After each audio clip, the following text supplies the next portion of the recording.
Hi friends, Harry Moosecox here, and I'd like to talk to you today about one of America's favorite corporations, McDonald's. Am I the only one to think that these guys are a bunch of evil, rotten pricks? I mean, something real interesting happened the other day. I happened to have stopped into the McDonald's restaurant here in Las Vegas at the corner of Lake Mead and whatever, owned by the HLR Corporation, mind you, not McDonald's, and they had a very interesting sign up. And that sign said that anybody using an ATM or debit card for more than $10 would have their personal identification recorded. And I thought to myself, well, okay, the first thing that came to my mind is this. The reason why I have a debit card is because it has a PIN number, and so I shouldn't have to give my identification. But more importantly, what really bothers me is this. I spend a lot of money buying prepaid Visa cards for my son. That way, when he and his friends are on their way home from school or from baseball practice or something, and if they want to stop into McDonald's and get a couple of burgers and some drinks or whatever, hey, you know what? They're more than welcome to. Has anybody told these people that it's against the law to collect personal information from children under the age of 13 years old? What are they going to do? Tell my son, no, I'm sorry, we can't serve you? And if that's true, what's the point of my having these prepaid Visa MasterCards? Well, I gotta tell you, I'm very, very offended by this. When I called the company that owned the McDonald's on a Friday afternoon, I was told there was nobody in. Imagine that, the entire McDonald's corporation, and there's nobody in on a Friday afternoon.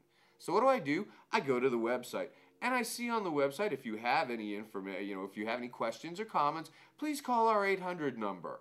And when you call the 800 number and say, hey, I'd like to talk to you about this, they say, well, we'll be very happy to take the information and pass it on to the owner of the restaurant. Well, is there nothing you can do? No, sir, there's nothing we can do. We don't own the restaurant. Are you not interested that they're collecting information illegally from minors? Well, no, sir, that's not our thing. We don't actually own the restaurant. I see. So all of those commercials that I see that are telling me what a great, wonderful company McDonald's is, doesn't really mean anything because you don't actually own the McDonald's, do you?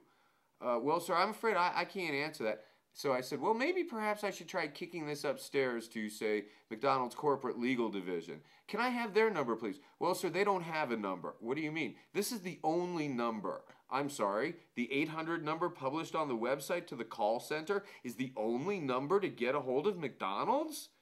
Yes, sir. So if I wanted to reach the president of McDonald's, I'd have to call this number? Yes, sir. Wow, man. Either they must think I'm really stupid, or they just don't have a problem lying to me. But I'll say this, if you go to the Wall Street Journal or you go to the NYSE and do a research on the McDonald's Corporation, you'll get a list of all their officers, you'll get the address to their corporate offices, and lo and behold, you'll even get a phone number to the main switchboard of McDonald's. Not a call center to take complaints and forward them on to our franchise owners, but the actual McDonald's Corporation. You remember them, the people the lady at the 800 number said didn't exist? So wake up, America. McDonald's is only after one thing, your dollar. They'll get it from you any way they can. They'll be as nice to you to your face, but as soon as you wake up and say, hey, you know what, I got a problem, you're going to see what really lies beneath. Thank you, America. I'm Harry Moosecox.